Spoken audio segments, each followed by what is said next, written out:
Hi guys, welcome back to my channel. My name is Carrie Conley if this is your first time here. And today I just felt really encouraged to kind of do a just sit down and chat about Jesus video. I actually got a good amount of requests for the amount of people that watch my YouTube channel to do this, and it's something that I actually had all intentions of doing when I started my YouTube channel, so I'm really excited about that and just to sit down and talk to you guys. I'm in my room at home in Monroe. I don't have class this week in a lot of my classes, so I've taken the time to just spend time with family, and so this is my room at home, in case you cared, probably don't. But before I get started, I just wanted to thank you so much for all the positive comments and all the suggestions for videos that I've gotten since the Week in My Life vlog. It means so much. I am encouraged to do way more of those. I know that I didn't do perfect, but it's only going to get better, and I'm just so grateful and so blessed for all of those who've been so sweet and so kind and so supportive and just all the sweet messages. I'd love it if you continue to do more, but enough with the introduction. I just want to go ahead and jump straight into the video. I prayed a lot about what I wanted to talk about. I hope that even if you don't relate to it, that it is something that you can take to heart, or that maybe hit somebody, or that maybe it just makes you feel a little bit more encouraged in your day. I don't know. Hopefully I have a tendency to blabber on, as you can tell, so let's just go ahead and hop into the video.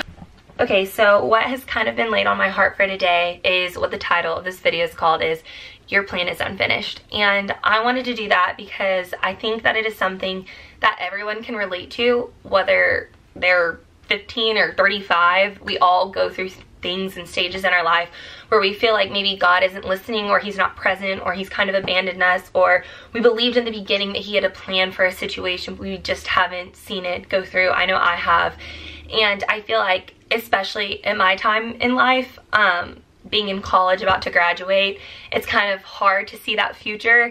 I don't have the safety net of when I graduate high school that, you know, I have college, or I have the excuse of a couple years to, you know, maybe not have everything together, or maybe that's not your case. I don't know, but that was mine. And so now I'm coming toward this graduation thing, and it's really stressing me out, and it's easy to get anxiety about. And for those seniors who are going to college, or even middle schoolers who are going to high school, or anywhere in between, there's probably something going on in your life that you don't understand, or that hurts, or something in the past that has, and you just didn't see God work in it, and even though you wanted to. So enough on that. I want to go ahead and jump straight into it. I wanted to kind of share when I felt this the most. There's been a million times in my life where I didn't understand God's timing through relationships with friends or boys or even with family, but the one that I think stood out to me the most was my sophomore year of college.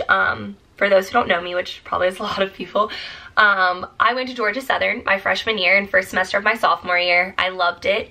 It's not where I planned on going in high school, but it's what happened, and I loved it. I met so many amazing friends. I got involved in a great sorority. I was doing really well in school, which I kind of struggled in high school, and I was doing really well academically, so I was really proud of myself, and I was just in a really good spot. Coming around to the summer between my freshman and sophomore year, I had the option to transfer to Georgia for my major, and that's where my parents really, really wanted me to go. And I wanted to go kind of, but I was just super happy where I was, and I didn't realize the whole time I was at Georgia Southern, I was still looking constantly for something to make me happier, because I was fulfilled in my sorority. I was fulfilled in friendships, and I wanted a boyfriend so bad. My goodness, it's kind of embarrassing how bad I wanted one, but whatever. I don't know why, just something felt missing. So eventually, when it came time to transfer, my parents ended up basically making me, which, that's not to sound negative, I'm so glad that they pushed me to go. It's been the best thing ever. But at first I didn't want to go. And when I transferred, it was like starting new all over again. I mean, I had already made these friends, and I had to come into this world of people who had already had their groups of friends. The school itself, not to put down Georgia Southern, I love my Eagles, but it was a lot harder. There was a lot more pressure, and all these people were doing so well academically, and I didn't even want to be there. I didn't have any friends, so I felt so alone, and I tried to find happiness in going out too much and putting myself in friendships that weren't the most encouraging. Not to say that all my friendships weren't like that. I had a ton of girls who reached out to me. who were very sweet. It was more of me, myself, was just pushing away from anything good that I had to offer because I wanted to prove a point that I was going to do what I wanted to do. And in doing that, I got involved in a lot of things that like were not who I was. And I was doing a lot of things that didn't glorify God and honestly didn't even resemble me. And eventually, like, I just kept spiraling and spiraling and spiraling, and eventually, like, I just hit the darkest level I think I could ever have reached. And it's, to the world standards, it didn't look like I was doing, I guess, a lot of like wrong, but to me, I was broken, just completely broken. I wanted everything I didn't have. I didn't look to God. I thought he had just completely forgot about me and completely just was ignoring all my prayers. So I eventually just stopped, honestly. And I was just like, whatever, God, if you don't want to take care of it, I will, because obviously your plan didn't work for me. And that's so embarrassing to say now. But moral of the story, come March, one of my best friend Kinsley, shout out to Kinsley. Shout out to Kinsley. She invited me to go to the Dominican Republic. And at first I was like, yeah, I want to go, like not a free trip, but a chance. My parents knew what I was doing and they would encourage me to go on a mission trip. So I knew at this point that if I told my parents I wanted to go on a mission trip in the Dominican Republic, they'd push it. I'd get a vacation out of it. Little did I know it was going to completely slap me in the face and wake me up to becoming who I am now. So I went on this trip. God literally laughed at me in the face and was like, Carrie, wake up. Like, come on, like, it's time. Like, what you've been doing has not been fulfilling you. I've been here the entire time. You've been ignoring me. And God's sense of humor, like, I just want you to say, like, if you don't think God's funny, like, I don't know. Maybe mine and his relationship is different, but, like, he is hilarious to me because we have a very sarcastic relationship. Anyways, but basically kind of got slapped in the face and woken up, and I get back to school. I start being a better friend to others. I start being a better daughter. I start being a better student. And I'm like, you know, I've been searching for a boyfriend the past year and a half. It is time to give it to God. Not going to pay attention to him. And as soon as I gave it to God, my singleness, the most amazing guy in the world walks into my life, my boyfriend Jackson. Shout out to Jackson. And I was like, God, I've been looking for a boyfriend for a year and a half. Where you been? Like, and then as soon as I gave him the control, here comes the most godly guy who I didn't know was going to be the best thing that ever happened to me. I'm not going to talk about Jackson. I'll probably do another video about him later if you want to hear about it. I don't know, probably don't, whatever. But anyways, it just goes to show that I had to be in the deepest, darkest place in my life, and I didn't go into details, but I was there in order to see God, to see the light.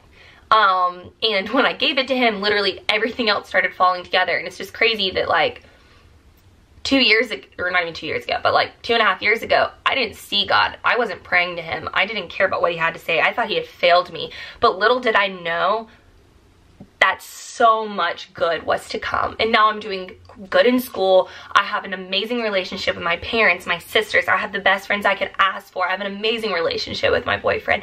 And it's because I gave it to God. And I just wanted to read 2 Corinthians 4:7 through 11. If you want to flip there with me, feel free. It's really good. I feel like that was awkward. It says, it's the treasure in the jars of clay.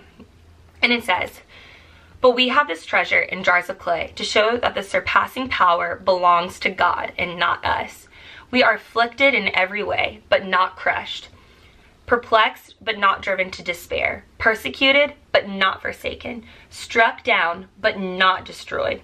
Always carrying in the body of death of Jesus, so that the life of Jesus may also be manifested in our bodies. For we who live are always being given over to death for Jesus' sake, so that the life of Jesus also may be manifested in our mortal flesh. So death is at work in us, but in life with you.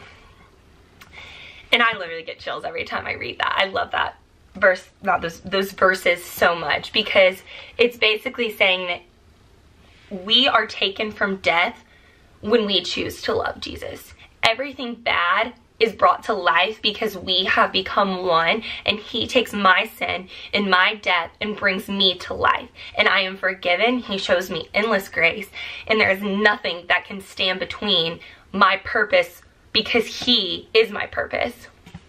I love how it talks. It says, we are afflicted in every way, but not crushed, perplexed, but not driven to despair, persecuted, but not forsaken, and struck down, but not destroyed. So literally, there's nothing that can happen to us, or nothing that we can't come back from if we have God. And I just wanted to throw out there, I know my story in the world's eyes cannot even be comparable to what some of you are going through. Basically what I'm trying to say is you can't compare the things you go through with others because it's different for each of us. What we go through, each one of us, is so personal and so different, and no one can honestly relate to anyone's situation, no matter how similar it may seem. No one's plan or trial or tribulation or battle is no worse than someone else's because it's personal and it's what we're going through.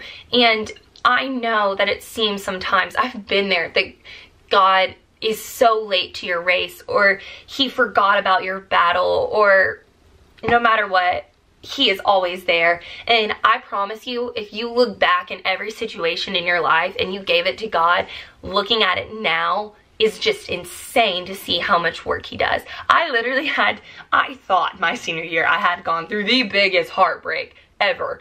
But now I am so in love, and it's so amazing. And I thought that relationships that I had could never be mended, that I could never have forgiven some of the things that happened to me, that I could never be forgiven for some of the things I've done. But now here I am, so happy, and I know there's so many more trials. I can't talk. There's so many more trials for me to come through ahead, and it's gonna stink, and I'm gonna feel like Jesus isn't there. But his timing is so perfect, and I promise you, if you hand it over to God, there's nothing that he cannot do. We are literally the daughters of the King of all kings, and he loves us more than anyone has ever loved us on this earthly world, and he forgives us like no one can. His love is so unending, and all he wants is our time, our hearts, our prayers, our dedication to reading his book and to growing closer to him. I know that it seems so easy listening to a video like, oh, just give my problems to God, it's gonna be fixed. No, like, it doesn't happen like that.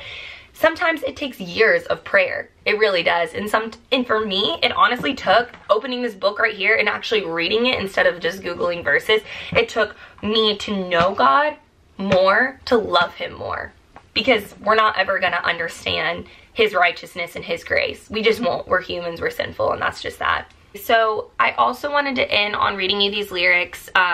It's called The More I Seek You by Kari Jobe.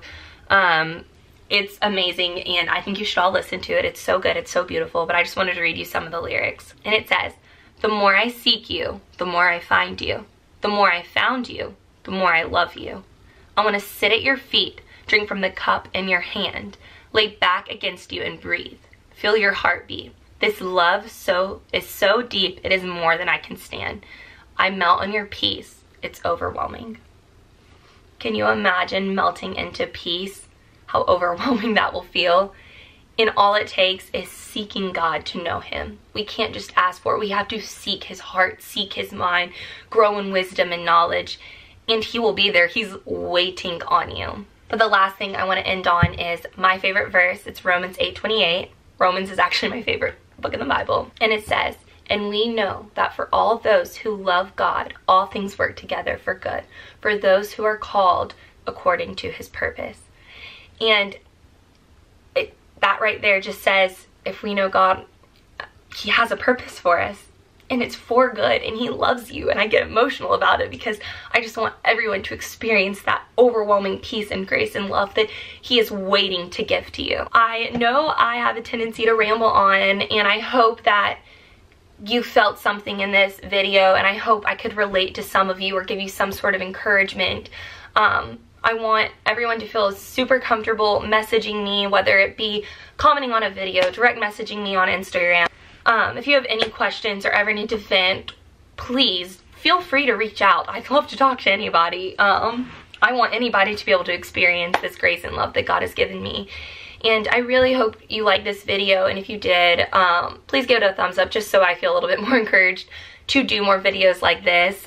Please send any suggestions of things that you might want to talk about in my next kind of story time, talk about Jesus moment. So I hope you really like this video. Thank you again so much for watching. I hope you have a beautiful rest of your day, and I love you all. Bye!